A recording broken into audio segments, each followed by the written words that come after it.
Tidak ada sejarah satu nabi pun di bumi ini sejak zaman Nabi Adam sampai kepada nabi yang terakhir dari nabi-nabi Bani Israel, Nabi Isa bin Maryam. Kemudian ditutup dengan kenabian Nabi Arab, nabi yang diutus kepada seluruh manusia dan jinnya. Dialah nabi kita yang mulia Muhammad sallallahu alaihi wasallam.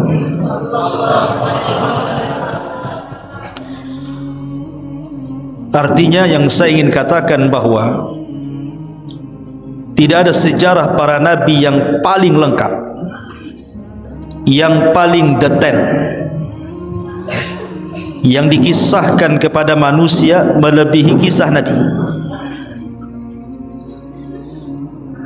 Apakah itu Nabi Isa, apakah Nabi Musa, atau nabi-nabi yang lainnya, tidak sedetail nabi kita.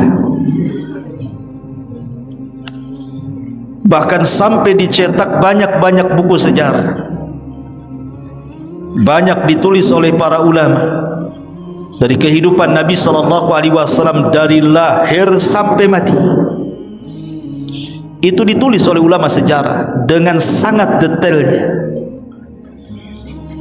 Bahkan sampai disaring mana riwayat-riwayat yang sahih, mana riwayat-riwayat yang tidak sahih. Saking telitinya para ulama, sehingga dibutuhkan oleh semua orang. Makanya kalau kita melihat sejarah Nabi, betul-betul mempelajari secara detail, maka kita yakin bahwa memang Nabi Muhammad itu seorang nabi dan rasul yang diutus Allah kepada kita. Karena orang-orang yang ngaku nabi itu sudah ada di zaman Nabi SAW saja. Orang ngaku nabi itu sudah ada, seperti contohnya Musailamah Al-Kadzdzab, itu ngaku nabi dari Yamamah. Kemudian Al-Aswad Al-Ansi, ngaku nabi dari Yaman. Kemudian Tulaihah ibn Khuwailid, itu juga ngaku nabi di zaman Nabi. Bahkan ada seorang wanita ngaku nabi juga, namanya Sajah bintul Harith. Itu ngaku nabi, itu perempuan itu, dan itu ada di zaman Nabi. Tetapi kalau hari ini kita tanya kepada manusia, mana para pengikutnya Musailamah Al-Kadzdzab? Enggak ada yang ngaco. Mana pengikutnya Al-Aswad Al-Ansi? Enggak ada juga yang ngaku. Bahkan tidak ada ajarannya sedikit pun yang sampai kepada kita, karena memang mereka bukan nabi asli, tapi nabi palsu. Ya. Berbeda dengan Nabi kita Muhammad sallallahu alaihi wasallam. Kalau dikatakan kepada manusia, siapa pengikut Rasul, semua mengaku saya pengikut Muhammad selama dia beragama Islam. Bahkan mereka berusaha untuk mengamalkan ajaran-ajarannya, mempelajari sunnah-sunnahnya, membaca sirah-sirahnya, dan begitu seterusnya. Bahkan saking lengkapnya sejarah Nabi SAW itu mencakup seluruh kehidupan manusia. Sirah Nabi itu sangat dibutuhkan oleh para pemimpin, sangat dibutuhkan sampai kepada jenderal perang, sangat dibutuhkan kepada para pedagang, kepada para peternak sekalipun, bahkan kepada seorang bapak, bahkan seorang kawan, bahkan seorang guru dan dai, bahkan orang-orang yang terkena musibah sekalipun. Bagaimana cara menghadapi hidup, semua berhajat kepada sejarah Nabi. Karena Nabi SAW bukan hanya seorang nabi, bukan hanya seorang rasul, dia pun seorang pemimpin dia pun seorang jenderal perang, dia pun seorang pedagang, dia pun seorang yang menggembala ternak kambing, dia pun seorang pendidik dan guru. Bahkan berbagai macam musibah yang ada pada kita pernah dialami Nabi SAW. Kalau anak-anak kita meninggal, anak-anak Nabi juga meninggal. Kalau kita miskin, Rasul pun pernah miskin. Kalau kita sakit, Rasul pun pernah sakit. Dan begitu seterusnya. Jadi Nabi SAW itu lengkap. Makanya kalau kita mempelajari sejarah Rasul itu, kita akan mendapatkan faedah yang banyak bagi kehidupan kita. Ma'asyiral muslimin wal muslimat, santri ikhwan dan akhwat yang dimuliakan Allah Subhanahu wa taala. Kita mulai sejarah Nabi ini dari sebuah hadis yang dikeluarkan oleh Imam At-Tirmidzi. Dan hadis ini dicantumkan dalam kitab Syama'il Muhammadiyah dari Wasilah ibn Asqa radhiyallahu anhu. Qala Rasulullah sallallahu alaihi wasallam, Inna Allah astafa Kinanatan min waladi Ismail, wastafa Quraisyan min Kinanata, wastafa Hashiman min Quraisyin, wastafani min Bani Hashim. Qala Abu Isa At-Tirmidzi, hadza haditsun hasanun sahih. Dari Wasilah ibn Asqa radhiyallahu anhu, dia mengatakan Rasul bersabda, sesungguhnya Allah telah memilih Kinanah dari anak keturunan Ismail, dan Allah memilih suku Quraisy dari keturunan Kinanah, dan Allah memilih Bani Hashim dari suku Quraisy, dan Allah memilih diriku dari Bani Hashim. Dari sini kita tahu bahwa nasab Rasul itu nasab mulia sampai kepada siapa? Nabi Allah Ismail putra Ibrahim. Baik, kita akan jelaskan nasabnya. Ma'asyiral muslimin yang dimuliakan Allah Azza wa Jalla, kita urut dari Ibrahim dulu. Nabi Allah Ibrahim alaihi salatu wassalam. Nabi Ibrahim itu punya istri 4. Jadi istrinya Nabi Ibrahim itu ada 4. Yang masyhur 2. Pertama Sarah, dan yang kedua Hajar. Tapi istri Ibrahim itu semua ada 4 dan anaknya banyak.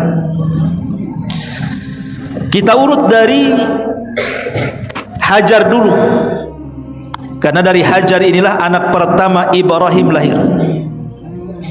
Hajar ini dahulunya adalah seorang putri raja dari kabilah atau kerajaan Kan'aniyun. Tetapi kemudian kerajaan Kan'aniyun ini diserbu oleh Farainah, oleh kerajaan Farainah. Farainah ini jama daripada Fir'aun. Maka runtuhlah kerajaan Kinanah itu, dan kekuasaan diambil oleh Fir'aun di zaman Nabi Ibrahim. Karena Fir'aun itu istilah raja bagi negeri Mesir. Bukan Fir'aun di zaman Nabi Musa saja. Di zaman Nabi Yusuf pun ya Fir'aun juga. Di zaman Nabi Ibrahim penguasa Mesir disebut Fir'aun juga. Lah ketika kemudian orang-orang Kan'aniyun itu kalah oleh orang-orang Farainah, lah penguasa Kan'aniyun itu punya putri namanya Hajar. Ayahnya dibunuh, kemudian anaknya diculik dan dibesarkan oleh Fir'aun di zaman Nabi Ibrahim. Ketika Nabi Ibrahim alaihi salatu wassalam hijrah dari negeri Babylon, Irak, ke Palestina, kemudian terjadi paceklik hebat di Palestina, akhirnya pun mengadu nasib ke Mesir. Lah istri Ibrahim ini sempat diculik tuh sama Raja Fir'aun Mesir di zaman itu, karena terkenal kecantikannya. Suka raja itu dengan istri Nabi Ibrahim namanya Sarah itu. Kemudian Sarah ketika hendak digagahi kehormatannya, tiba-tiba kemudian Sarah berdoa kepada Allah agar Allah subhanahu wa ta'ala melindungi dia. Dan juga Ibrahim ketika tahu istrinya diculik, dia pun sholat dan berdoa agar istrinya dilindungi Allah. Tiba-tiba ketika si Fir'aun hendak mendekati Sarah, Sarah berdoa, setruklah si Fir'aun ini, tidak bisa bergerak. Akhirnya dia pun meminta supaya Sarah berdoa kepada Allah agar setruknya disembuhkan. Maka Sarah berdoa, setruknya disembuhkan. Sudah disembuhkan, masih penasaran juga mau mendekati Sarah. Sarah berdoa lagi, setruk lagi. Akhirnya kemudian sampai 3 kali si Fir'aun ini ketakutan, jangan-jangan Sarah ini bukan manusia tapi setan. Makanya dia ngomong sama prajuritnya, ngapain kau datangkan setan kemari? Kusuruh kalian datangkan manusia, setan pula datangkan kemari, katanya. Ngamuk si Fir'aun ini. Karena dia takut kewalat, maka Sarah ini dikasih hadiah seorang wanita namanya Hajar, putra Raja Kan'anion yang kekuasaannya direbut Fir'aun. Jadi Hajar itu putri raja, bukan semata-mata budak, tidak, dia putri raja. Makanya kita katakan kepada orang-orang Yahudi yang suka menghina umat Islam itu, apa kata orang Yahudi itu? Kami lebih mulia dari orang Islam, katanya. Kenapa? Karena Nabi kami, maksudnya sampai kepada Ishak sana, itu putri orang merdeka. Sarah itu orang merdeka. Tapi Nabi kalian, maksudnya Nabi SAW, sampai kepada Ismail, itu turunan budak. Tolong akhwat jangan ngobrol ya, dengar sampai sini. Musrifahnya tolong diatur. Kalau perlu lakban saja mulutnya. Ya. Jadi kalau dengar kajian tolong dicatat, jangan ngobrol. Kalau ngobrol keluar saja. Ya. Nanti enggak dapat faedah. Ya Ustaz harus tegas masalahnya. Ini santri ini kalau di luar, di dalam pesantren ngobrol, nanti kalau ngaji di luar lebih ngobrol lagi. Coba dengarkan. Jadi akhirnya kemudian orang-orang Yahudi menganggap bahwa kita umat Islam ini punya nabi turunan budak, katanya. Kami, nabi kami orang merdeka, karena Fir'aun ini menyerahkan Hajar kepada Sarah, memberikan hadiah. Maka kita katakan bahwa Hajar itu putri raja, Sarah bukan putri raja, tapi dua-duanya wanita mulia. Lah ketika kemudian Hajar pun dihadiahkan kepada Sarah dan hidup satu rumah dengan Ibrahim. Kebetulan Sarah itu tidak punya anak. Karena tidak punya anak, dia ingin supaya suaminya punya keturunan. Ditawarkanlah supaya Ibrahim menikahi Hajar. Subhanallah, ketika Ibrahim menikahi Hajar, rupanya Hajar hamil. Kemudian lahirlah anak pertama Ibrahim, namanya Ismail. Ini anak pertama dari istri Ibrahim yang disebut Hajar tadi. Kemudian yang kedua, istri Ibrahim adalah Sarah, dan Sarah ini istri pertama dia. Yang kata ulama sejarah ini memang kecantikannya terkenal, memiliki separuh kecantikan Hawa. Cantik sekali Sarah itu. Lah setelah kemudian Hajar punya anak Ismail, Allah takdirkan rupanya Sarah mengandung. Akhirnya melahirkan putra kedua Ibrahim, namanya Ishak. Kemudian yang kedua namanya Al-Is. Ya. Ishak. Kemudian Ishak menikah dan punya 2 anak. Pertama Al-Is, yang kedua Ya'qub. Nabi Ya'qub ma'ruf, ya. Ini kita urut dari istri Ibrahim. Kemudian yang ketiga, istri Ibrahim yang ketiga. Jadi Ibrahim kemudian menikah dengan seorang wanita dari wanita-wanita Kan'aniyah, namanya Qaturah. Jadi istri Ibrahim yang ketiga namanya siapa? Qaturah.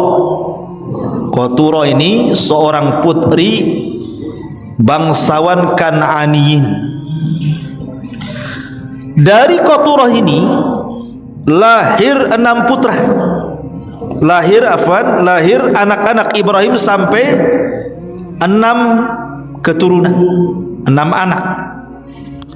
Yang pertama Zumran.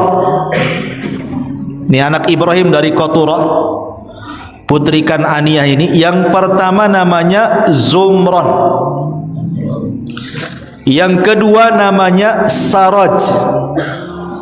Zumran, Saraj. Yang ketiga namanya Yagsan. Yagsan.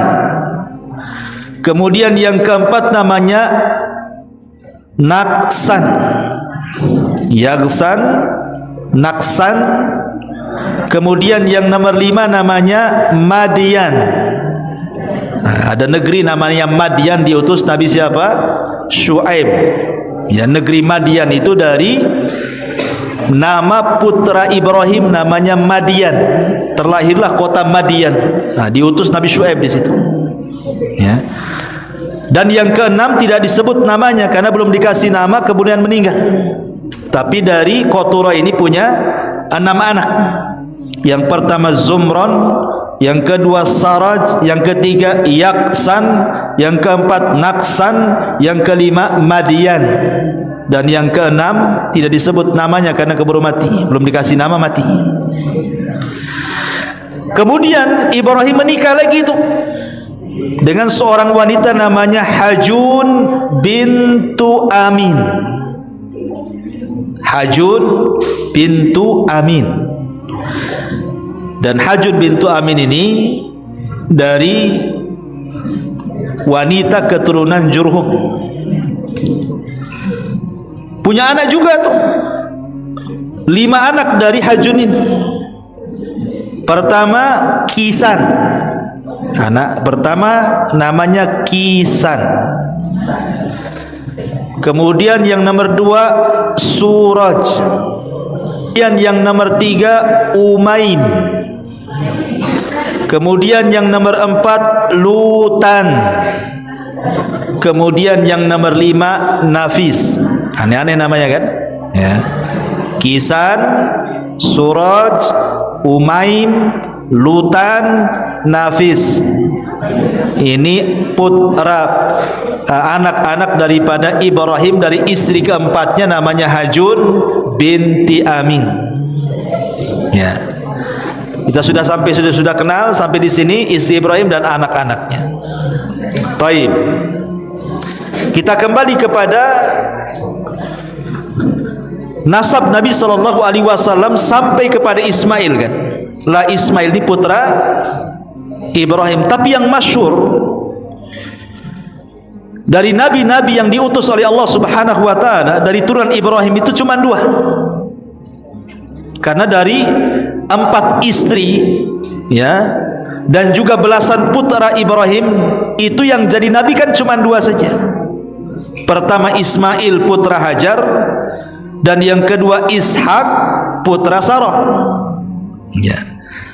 Lah dari Sarah ini melahirkan Ishak.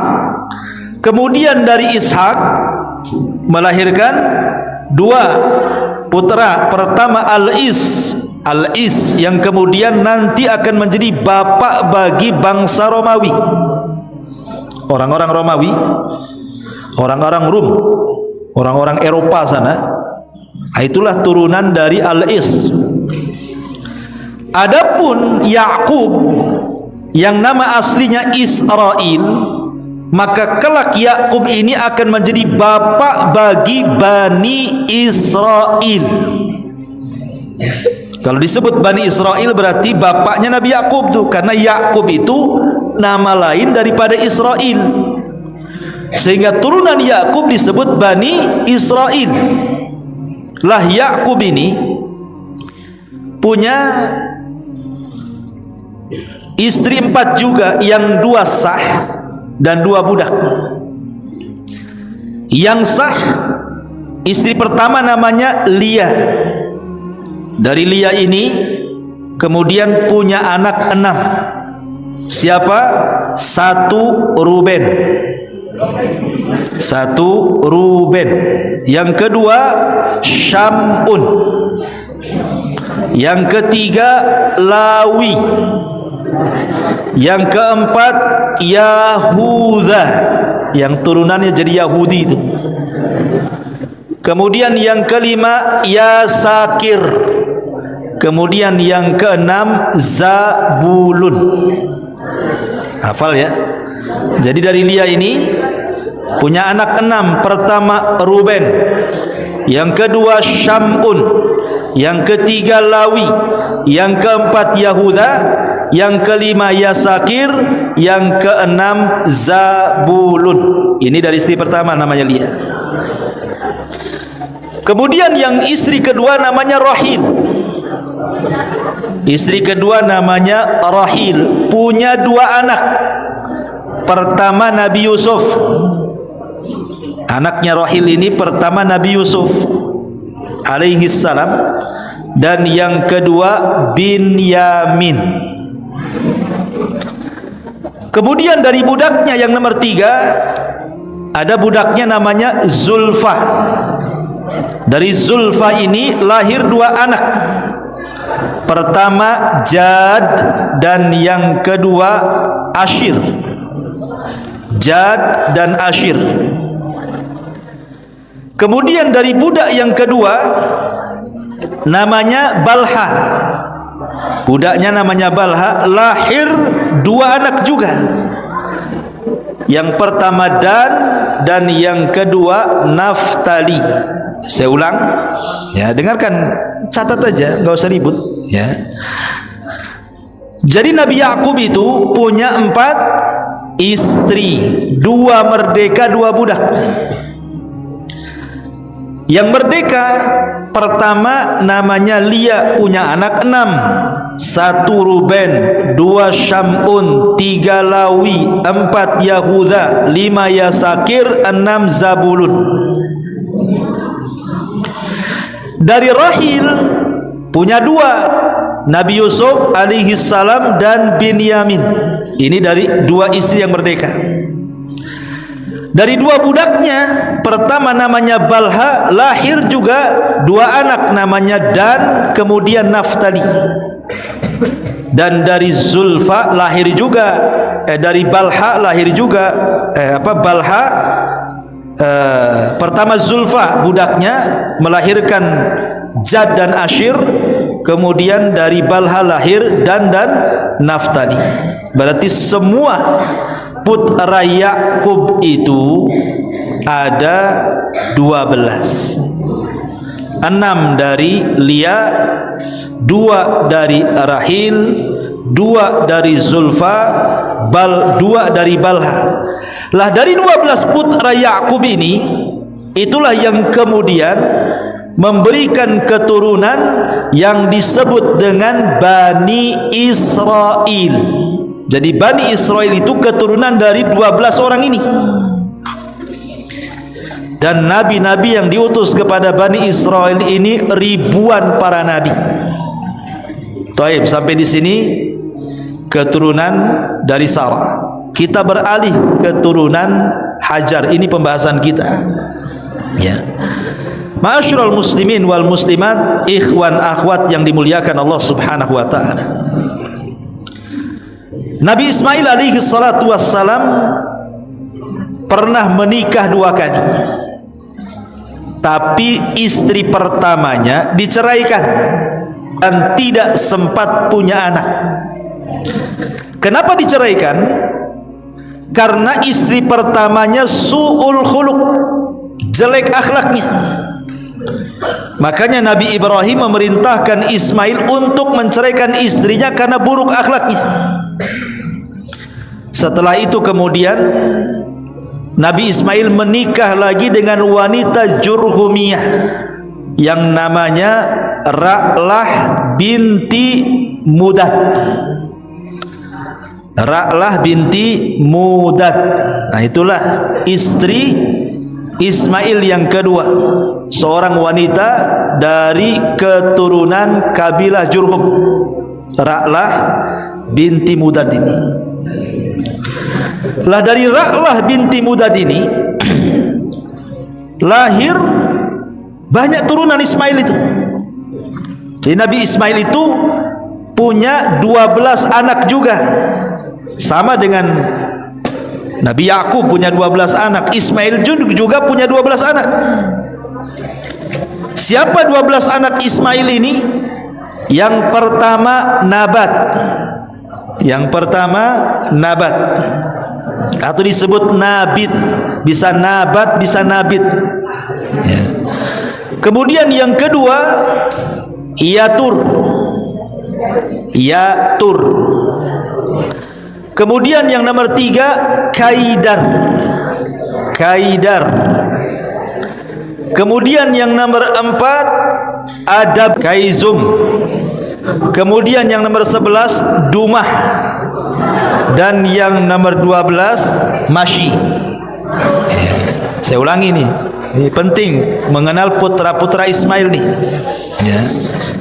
Pertama Nabat atau Nabit, kemudian Yatur, kemudian Kaidar, kemudian Adabil, kemudian Mibsam, kemudian Misma, kemudian Hadar, kemudian Taima, kemudian Nafisi, kemudian Kaizum, kemudian Dumah, dan yang terakhir Mashi.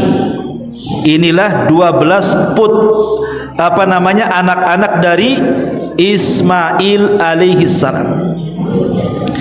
Lalu dari 12 putra Ismail ini atau putra putri Ismail ini, Nabi SAW itu ke yang mana tuh? Ada yang mengatakan Nabi SAW itu nasabnya sampai kepada Nabat. Yang pertama tadi Nabat bin Ismail.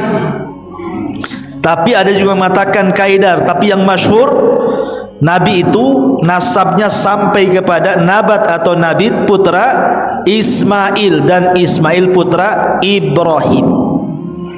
Baik, kita akan sebutkan nama atau nasab Nabi SAW.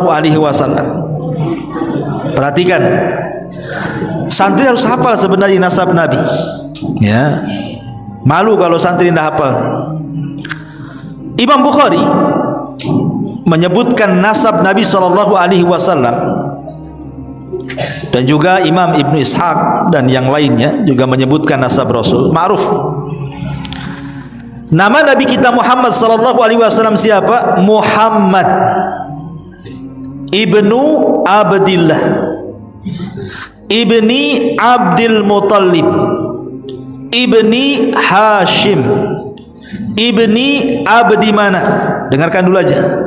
Ibni Qusay ibni Kilab ibni Murrah ibni Ka'ab ibni Lu'ay ibni Ghalib ibni Fihrin ibni Malik ibni Nadhr ibni Kinanah ibni Khuzaimah ibni Mudrikah ibni Ilyas ibni Mudhar ibni Nizar ibni Ma'd ibni Adnan. Apa nih Ustaz nih ibni terus ya. Dengarkan ya, tulis, dengarkan dan tulis. Muhammad putra Abdullah. Muhammad putra Abdullah. Abdullah putra Abdul Muttalib. Abdul Muttalib putra Hashim, dan Hashim putra Abdi Manaf.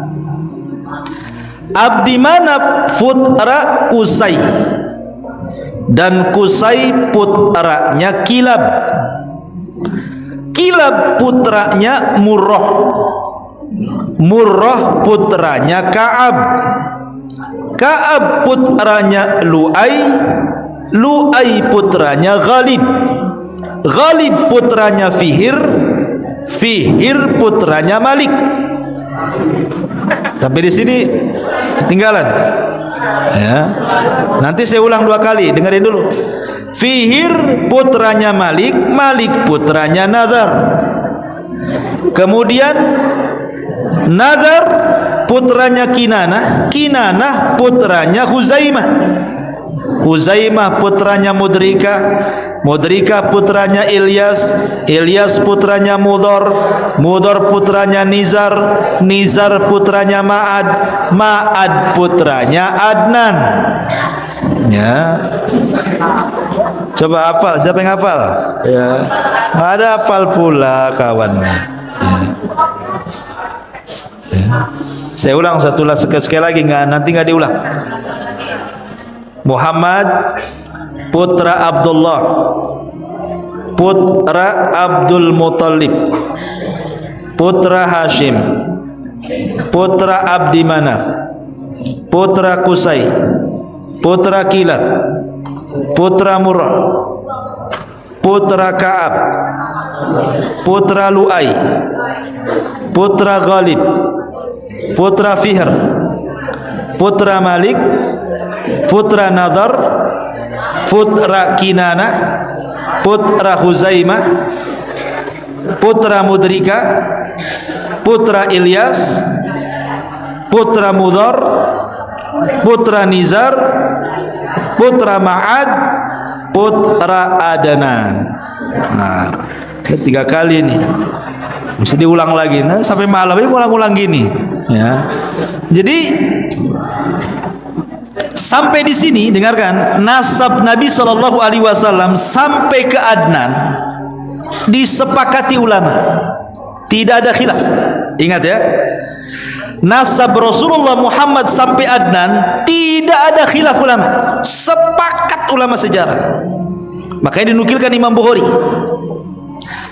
Tetapi dari Adnan sampai kepada Ismail, ini yang dikhilafkan ulama. Berapa kakek tuh dilewati di situ?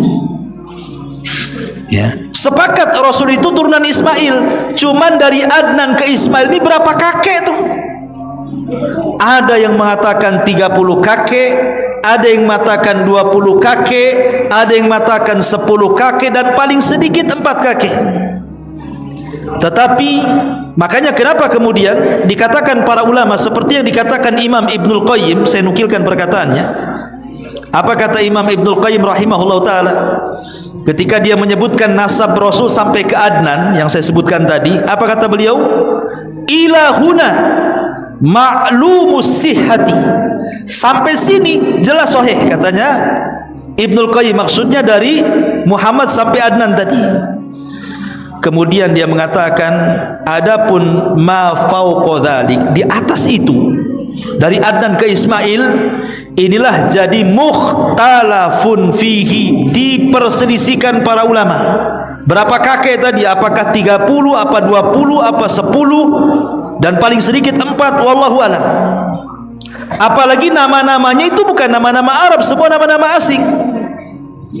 Tetapi saya mengambil pendapat yang dinukilkan Imam Ibnu Hisham, seorang penulis sejarah. Imam Ibnu Hisham itu seorang penulis sejarah.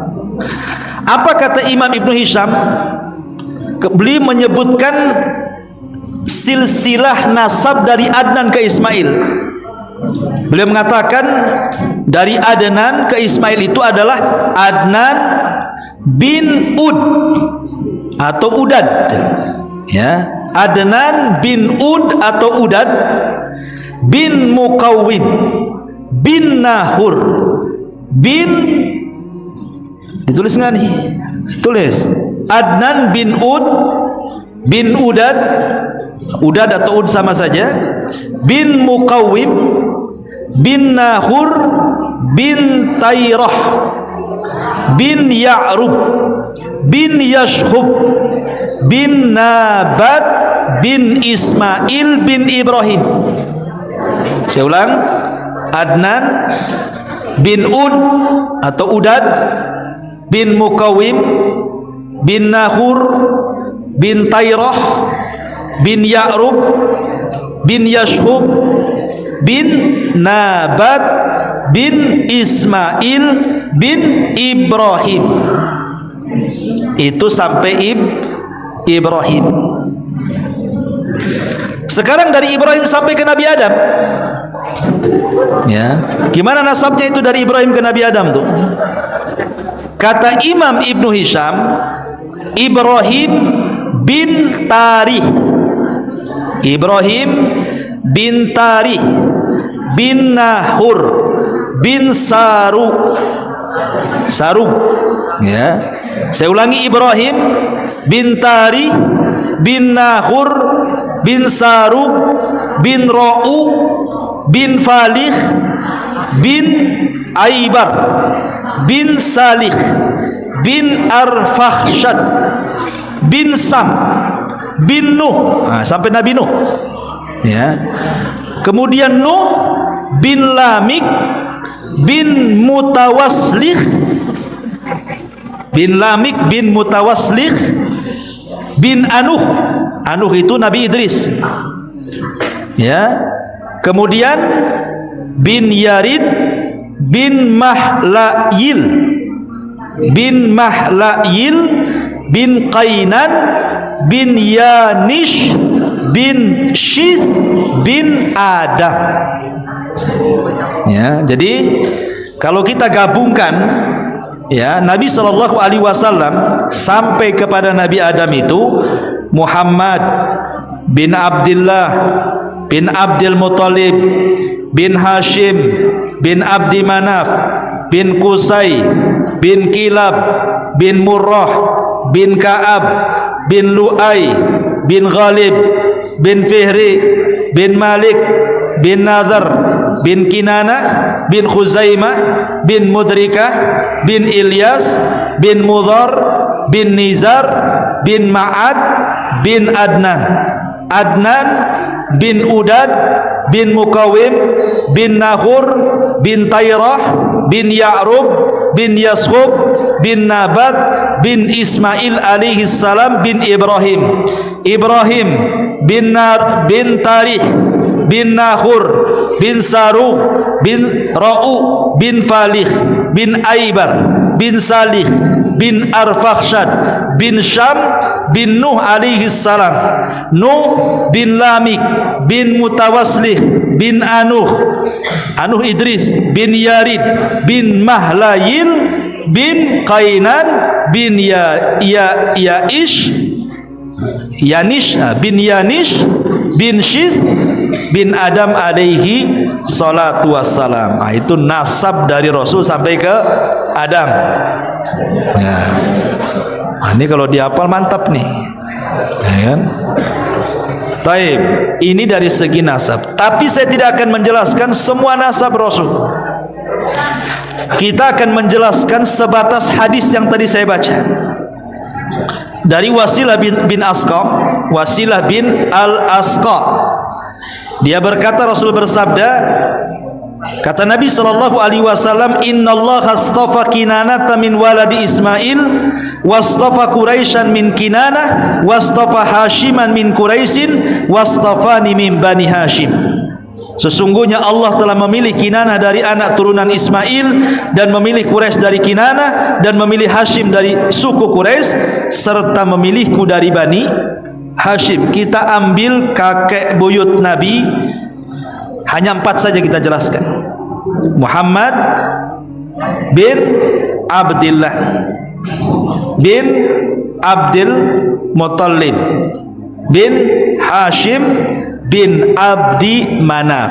Kita ambil dari Abdi Manaf ke bawah. Ya. Ma'asyiral muslimin wal muslimat, ikhwan akhwat yang dimuliakan Allah Subhanahu wa taala. Abdi Manaf ini adalah kakek buyut Nabi sallallahu alaihi wasallam yang ketiga. Yang kedua Hashim, yang pertama Abdul Muttalib. Ya. Jadi Abdu Manaf ini dia punya 4 anak. Abdu Manaf ini punya 4 anak. Yang pertama Hashim, yang kedua Muttalib, yang ketiga Abdul Syamsi, dan yang keempat Naufal. Jadi Abdul Manaf punya 4 anak laki-laki, namanya Hashim, yang kedua Muttalib, yang ketiga Abdul Syamsi, yang keempat Naufal. Ini anak laki-lakinya, anak perempuannya banyak. Tapi orang Arab kan hanya melihat anak laki-laki karena nasabnya ke anak laki-laki. Lah Hashim dan Abdul Syamsi ini terakhir kembar. Hashim dan Abdul Syamsi ini kebetulan terakhir kembar. Lah Abdul Manaf ini siapa? Abdul Manaf inilah yang mencetuskan pertama kali di mana orang-orang Mekah Arab dikenalkan perniagaan dengan cara safar ke 2 negara, 2 daerah. Pertama Yaman, yang kedua Syam. Yang ini disebutkan di dalam Al-Quran, li'ilafi Quraisyin ilafihim rihlatash syita'i was-saif falyabudu rabb hadzal bait alladzi at'amahum min ju'in wa amanahum rihlatash syita'i was-saif. Suka rihlah safar musim dingin dan ke Yaman dan ke Syam. Lah yang pertama kan orang Quraisy supaya mereka menjadi oleh Allah kekayaan dan rizki yang luas, sehingga dengan rizkinya dia bersedekah, ngasih makan jemaah haji, sehingga namanya dilupakan. Yang dikenal Hashim itu kunyah karena dia suka buat roti, ngadon roti ngasih makan jemaah haji. Namanya bukan Hashim, Amr namanya Amr, tapi kunyahnya yang terkenal. Kadang kita ini nggak kenal nama tapi kenal gelar. Contoh Abu Bakar. Abu Bakar itu bukan nama, tapi orang kenalnya Abu Bakar kan. Siapa nama Abu Bakar? Siapa yang tahu nama Abu Bakar? Hah? Siapa yang tahu nama Abu Bakar? Abdullah bin Utsman. Nama Abu Bakar itu Abdullah bin Utsman. Tapi kalau disebut Abdullah bin Utsman orang nggak tahu. Tapi kalau disebut Abu Bakar, Umar orang tahu kan itu ya. Jadi dikenal gelarnya, nggak kenal namanya. Sama dengan Hashim, dikenal gelarnya, tak kenal namanya, gitu ya. Lah Hashim ini, ma'asyiral muslimin wal muslimat, ikhwan akhwat yang dimuliakan Allah Subhanahu wa taala.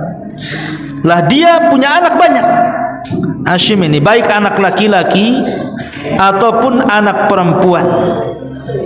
Lah salah satu anaknya Hashim ini namanya Abdul Muttalib. Kenapa disebut Abdul Muttalib? Begini ceritanya. Jadi Hashim ini dia kebetulan menikah dengan, dia kan orang Mekah, menikah dengan orang Madinah dari suku Khazraj. Ya. Kemudian Allah takdirkan Hashim ini meninggal muda. Kemudian waktu itu punya anak namanya Syaibatul Hamdi. Syaibah Al-Hamdi namanya. Itulah nama asli Abdul Muttalib. Nama Abdul Muttalib itu namanya Syaibah Al-Hamdi. Jadi karena Syaibah ini, kenapa disebut Syaibah? Karena rambutnya putih semua. Brojol lahir itu putih rambutnya, beruban semua, namanya disebut Syaibah ya. Jadi Syaibah ini lahir yatim karena Hashim meninggal di Palestina sana, di Gaza ya. Akhirnya kemudian paman-pamannya, anak-anak Abdul Manaf itu seperti Abdul Syamsi, Naufal dan juga Muttalib itu menyarankan, nih saudara kita Hashim meninggal, dia punya anak kecil namanya Syaibah dan tinggal di Madinah bersama keluarga ibunya, yuk kita bawa saja, kita rawat di Mekah saja. Akhirnya paman si Syaibah ini namanya Muttalib mau merawat Syaibah ini. Dibawalah Syaibah dari Madinah ke Mekah. Karena Syaibah ini orang Mekah nggak kenal siapa Syaibah ini, karena dia besar-besar di Madinah. Disangkanya Muttalib ini membeli budak namanya Syaibah ya. Oh jangan-jangan itu budaknya Muttalib itu katanya. padahal ponakannya. Makanya sejak itulah dipanggil Abdul Muthalib. Abdu itu budak, Muthalib itu Muthalib, jadi budaknya si Muthalib. Namanya bukan Abdul Muthalib, namanya Syaibah Al-Hamdi. Ya. Tapi karena orang nyangka Muthalib beli budak, maka orang memanggilnya Abdul Muthalib. Itu pula yang jadi masyhur. Bahkan Rasul sendiri mengatakan kalimat itu dalam peperangan kan, ana ibnu Abdul Muthalib, sayalah keturunan Abdul Muthalib, kata Rasul. Ya. Jadi Abdul Muthalib itu bukan nama asli, namanya Syaibatul Hamdi, karena diambil oleh diambil oleh Muthalib. Orang Mekah menyangka Muthalib beli budak, maka orang-orang menyangka itu budaknya Muthalib, maka sejak itu dipanggil Abdul Muthalib. Lah Abdul Muthalib sendiri itu punya anak banyak. Lah salah satunya anak Abdul Muthalib itu namanya kelak dari Abdullah ini lahir Rasul sallallahu alaihi wasallam.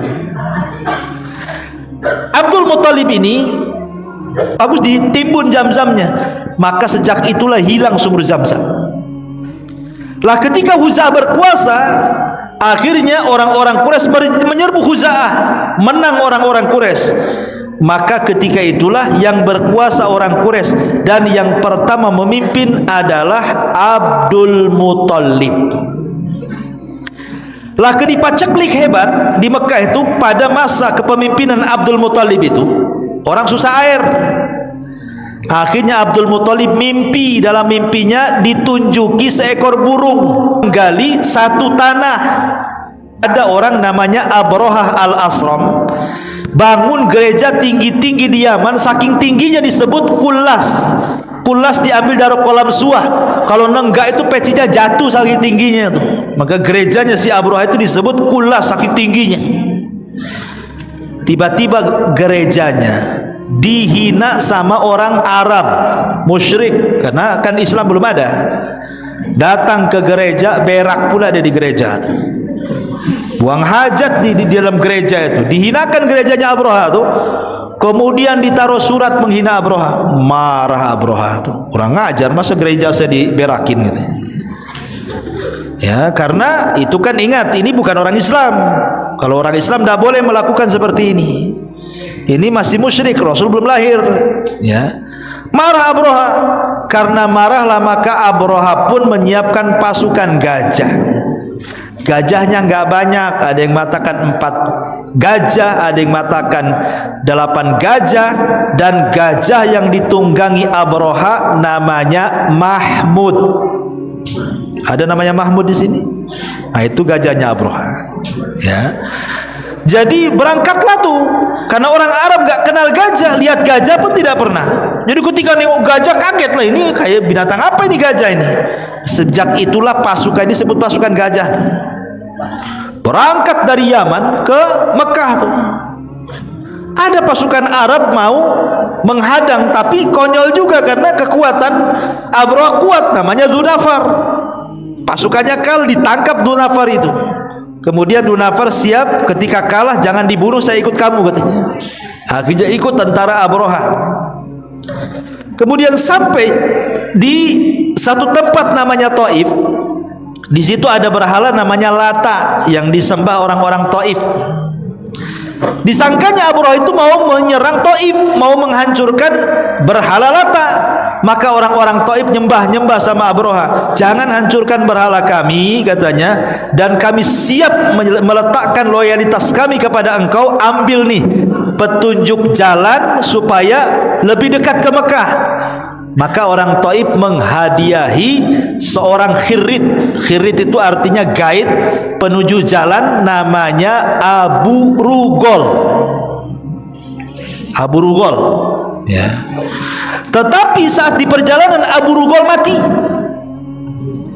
Makanya Abu Rugol sampai sekarang kalau ada lewat di kuburannya dilempari batu sama orang Arab sampai sekarang. Kenapa? Karena pengkhianat Arab. Dia yang memberikan petunjuk jalan bagi Abrahah ke Mekah, maka disebut pengkhianat. Jadi kuburannya Abu Rugol sampai sekarang ini kalau lewat dilempari batu tuh. Oh, dasar pengkhianat, dasar pengkhianat. Dan orang Arab mengatakan kalau pengkhianat tuh Abu Rugol tuh. Ya, Abu Rugol nih tuh. Ya, kalau dia pengkhianat dibilang Abu Rugol sama orang Arab tuh. Ya. Lah ketika kemudian Abraha sampai dengan pasukannya di penangkaran unta, anak buahnya Abraha nyuri untanya Abdul Muthalib, 200 unta dicuri dia. Ketika sampai udah dekat dengan Mekah tuh, Wadin Muhassir, ya, udah dekat dengan Mekah. Maka akhirnya Abraha mengutus Hunatah al-Himyari. Ada orang namanya Hunatatul Himyari, Hunatah al-Himyari. Disuruh nanya siapa pemimpin Arab. Coba datangkan kepadaku, kata Abraha. Maka Hunatah al-Himyari kemudian mengatakan, siapa pemimpin kalian? Maka tiba-tiba mereka mengatakan Abdul Muthalib. Datangkan Abdul Muthalib ke sini, katanya. Datanglah Abdul Muthalib. Abdul Muthalib itu kan besar orangnya, ganteng, gagah gitu ya. Abraha ini kecil orangnya, pendek, hitam lagi. Ya. Jadi dia turun dari gajah. Kok nengok Abdul Muthalib segen dia. Kayaknya punya pamor, punya karisma kan. Langsung turun dari gajahnya, ngampar di padang pasir. Maka karena Abraha tidak bisa bahasa Arab, Abdul Muthalib tidak bisa bahasa Ethiopia, akhirnya Hunatah al-Himyari ini yang menerjemahkan. Hei Hunatah, kata Abraha, bilang sama pemimpin Arab Abdul Muthalib itu, macam mana menurut dia saya akan hancurkan Ka'bahnya itu? Ada perlawanan enggak, katanya. Maka Hunatah mengatakan, ya Abdul Muthalib, Abraha ngomong ini. Macam mana menurut kamu, katanya. Kata Abdul Muthalib, aku enggak peduli dengan Ka'bah. Aku peduli dengan untaku. Dia sudah nyuri 200 untaku, mana untaku, katanya. Kata Abraha sambil ketawa, tadinya aku hormat sama kamu, katanya. Gara-gara kau singgung unta, hilanglah hormatku, katanya. Akulah mau menghancurkan Ka'bahmu, kok kau santai-santai aja? Kok malah tanya unta pula, katanya. Kata Abdul Muthalib, dia mengeluarkan satu mutiara kata yang dikenang sampai hari ini orang-orang Arab. Apa kata Abdul Muthalib? Hei Abraha, Ka'bah itu punya Rob, punya penjaga sendiri. Al-Ka'batu Rabbun Yahmi. Ka'bah itu punya penjaga sendiri yang akan menjaga dia, dan itu Allah. Adapun unta-unta itu milikku, kembalikan, katanya. Kalau kau nyerang Ka'bah, serang sana, udah nggak ada urusan dengan Ka'bah. Ka'bah itu sudah ada penjaganya. Aku ini pemilik unta saja, kembalikan untaku, katanya. Akhirnya Abdul Muthalib, Abraha ini baik juga, dikasihkan untanya. Kemudian pergi Abdul Muthalib meninggalkan pasukan Abraha. Ketika Abdul Muthalib ini sudah pergi, maka ada ajudannya Abdul Muthalib yang ikut sama dia, bisikkan ke telinga Ka'bah, hei gajah, kau jangan macam-macam ya, katanya. Bahasa kita ya. Jangan kau hancurin Ka'bah, kau jangan macam-macam, katanya. Paham pula si gajah tuh. Jadi ketika kemudian sudah pergi nih Abdul Muthalib dan orang-orang yang bersama dia itu, Abraha ini karena sudah dekat Wadin Muhassir dengan Mekah tuh, dengan Ka'bah itu gajah disuruh bangun tak mau bangun. Antum kalau subuh tak mau bangun tuh, itu gajah Abraha tuh. Jadi dibangun-bangun nggak mau bangun juga tuh. Tapi kalau ke arah lain mau dia. Kalau ke arah Mekah nggak mau bangun. Tapi kalau ke arah mana saja terserah. Mau balik ke Yaman bangun dia. Ayo pulang, ayo pulang. Tapi kalau ke arah Mekah tak mau dia. Deprak aja gitu ya. Marah Abraha, dipecutinya gajah itu tak mau bangun juga. Akhirnya dia meninggalkan gajah-gajahnya dan mau jalan kaki. Ketika hendak berjalan kaki itulah tiba-tiba langit gelap gelap-gelapnya. Rupanya pas dongak ke atas, rupanya burung-burung hitam ababil, burung-burung laut itu sudah ada di atas kepalanya. Masing-masing satu burung bawa 3 batu.